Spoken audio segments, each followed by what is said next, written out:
श्रद्धा, शांति और शक्ति का संगम है।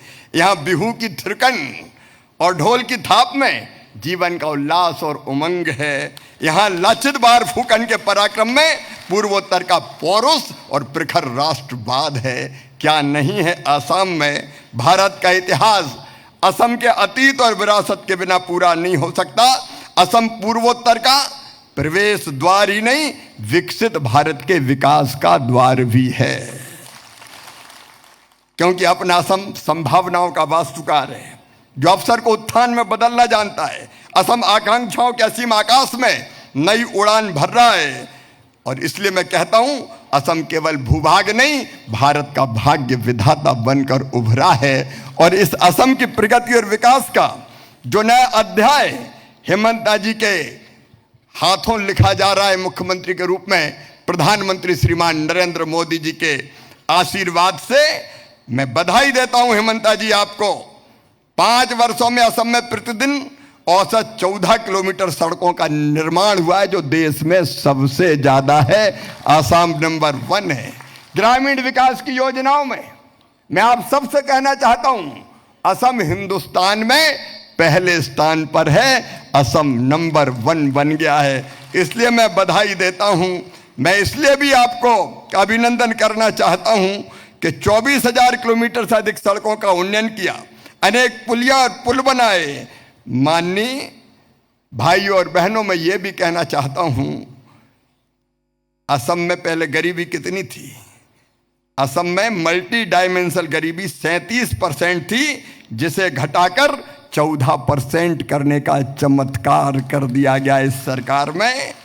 और इसलिए, और असम की प्रति व्यक्ति आय, मैं सारे देशवासियों से निवेदन करना चाहता हूं कि देखो, काम होता है तो ऐसा होता है। पर कैपिटा इनकम, प्रति व्यक्ति आय, जो पहले एवरेज थी 49,000, अब बढ़ के हो गई है 24-25 में 1,54,000 रुपया, 3 गुना ज्यादा बढ़ गई है।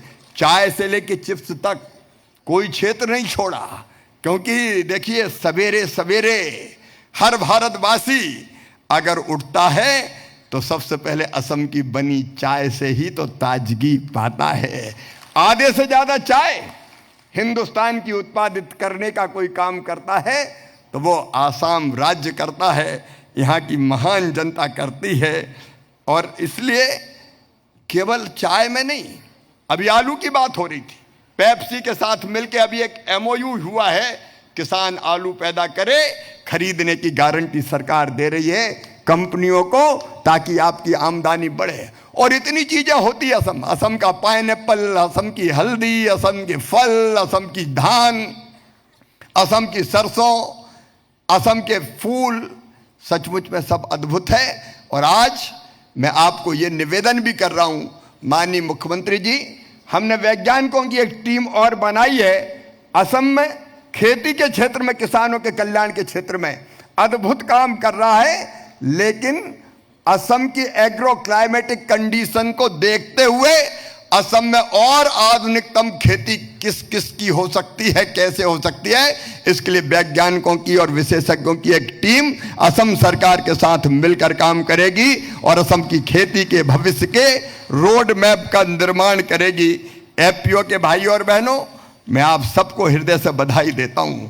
हमारे FPO असम राज्य में अद्भुत काम कर रहे हैं, 429 FPO। और आज तो हमारे मुख्यमंत्री जी ने FPO को नई सौगातें देने का फैसला किया है। एक बार फिर ताली बजा के उसके लिए मुख्यमंत्री जी का अभिनंदन कीजिए।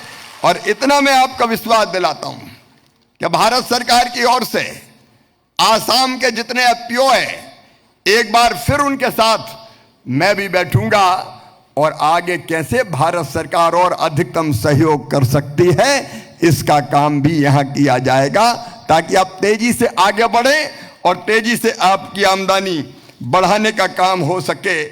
मेरे बहनों और भाइयों, असम की प्रगति और असम के विकास में ये भारतीय जनता पार्टी की सरकार मोदी जी के नेतृत्व में कोई कसर नहीं छोड़ेगी। लेकिन आज एक बात के लिए मैं हेमंत जी का फिर अभिनंदन करना चाहता हूं। ये असम को घुसपैठियों का गढ़ बना दिया गया था। भाई और बहनों, इंसान के नाते हमारा किसी से विरोध नहीं है, लेकिन जरा दिल पे हाथ रख के देखो, क्या कोई देश ऐसा होता है जो अपनी जमीन विदेशियों के लिए खाली छोड़ दे, आए अवैध रूप से आए और जहां चाहे रहने लगे, हमारी जमीनों पे कब्जा कर ले, हमारे संसाधनों पे कब्जा कर ले, हमारी नौकरियों पे कब्जा कर ले, भारत में बैठ के भारत विरोधी गतिविधियां चलाए? कौन सा देश ये सहन और स्वीकार करेगा?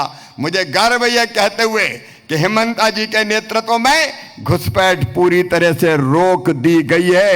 न केवल घुसपैठ रोकी है, बल्कि उनके कब्जे में जितनी जमीनें थी एक एक करके सब खाली कराई जा रही है। हमारी जमीन हमारी जनता के काम आएगी, हमारे बच्चों के काम आएगी, हमारी जमीन हमारे नौजवानों के काम आएगी।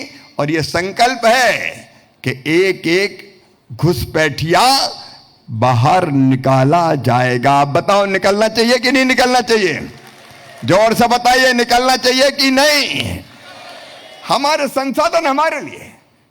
ये पाप किया था कांग्रेस ने, भारत के द्वार खोल दिए थे विदेशी घुसपैठियों के लिए। लेकिन अब इस सरकार का दौर, और ये केवल असम की सेवा नहीं है, ये सेवा पूरे भारत की है हेमंता जी। और इसलिए मैं भारत की जनता की ओर से आपका स्वागत और अभिनंदन करता हूं। घुसपैठिया मुक्त भारत हमको बनाना ही पड़ेगा।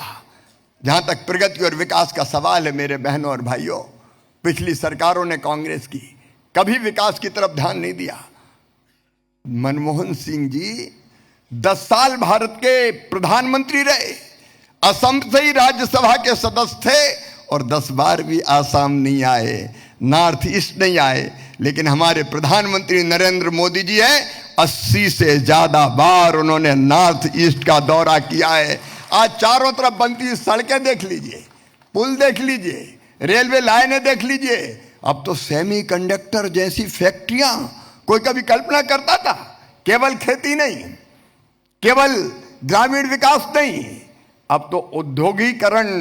असम में अब नए नए उद्योग आ रहे हैं और आज मैं पूरे विश्वास के साथ आपको कहता हूं, आने वाले समय में आसाम हिंदुस्तान के उद्योगों का केंद्र भी बनेगा। अब कोई रोक नहीं सकता। हम खेतीबाड़ी पर ध्यान देंगे, किसान भाइयों, उसके लिए 6 सूत्रीय रणनीति हमारी। हम उत्पादन बढ़ाएंगे, उत्पादन की लागत घटाएंगे, उत्पादन के ठीक दाम देंगे। भगवान ना करे कभी नुकसान हो जाए तो उसकी भरपाई करने का काम भी करेंगे। कृषि का विविधीकरण करेंगे, प्रोसेसिंग का काम भी करेंगे, वैल्यू एडिशन भी करेंगे। लेकिन इसके साथ साथ उद्योग धंधे भी लेके आएंगे, क्योंकि अकेली खेती पर्याप्त नहीं है आजीविका के लिए। और जब आजीविका की बात आती है तो मुझे मेरी बहनें याद आती है। मैं इन बहनों को दोनों हाथ जोड़ के प्रणाम करता हूं। अद्भुत क्षमता है इनमें। सेल्फ हेल्प ग्रुप आसाम में चमत्कार कर रहे हैं और सेल्फ हेल्प ग्रुप के माध्यम से बहनों के सशक्तिकरण के काम में भी आसाम हिंदुस्तान में नंबर 1 पर आ गया है, नंबर 1 है। हमारी बहनें लगातार लखपति बनती जा रही है। लखपति दीदियां, आज कई लखपति दीदियां बैठी होगी। प्रधानमंत्री जी ने संकल्प लिया था 3 करोड़ लखपति दीदी 2027 तक देश में बनाएंगे। लेकिन प्रधानमंत्री जी के नेतृत्व में और असम जैसे राज्य के परफॉर्मेंस के कारण और मेरी बहनों की मेहनत के कारण, उनने जबरदस्त मेहनत की है, उनमें ऊर्जा है। नारी तू नारायणी, मौका मिला तो तुमने चमत्कार करके दिखा दिया। 2027 में बनाना था 3 करोड़ लखपति दीदी, लेकिन 2025 में ही 3 करोड़ दीदी लखपति बन गई। लखपति मतलब जिनकी आमदनी बढ़ के 1 लाख रुपया सालाना हो गई। और अब प्रधानमंत्री जी ने तय किया है कि 3 करोड़ नहीं, अब 6 करोड़ दीदियों को लखपति बनाएंगे। और दीदियों, मैं पूरे विश्वास के साथ कह रहा हूं, ये विभाग भी प्रधानमंत्री जी ने मुझे दिया है अपनी बहनों को लखपति दीदी बनाने में। कई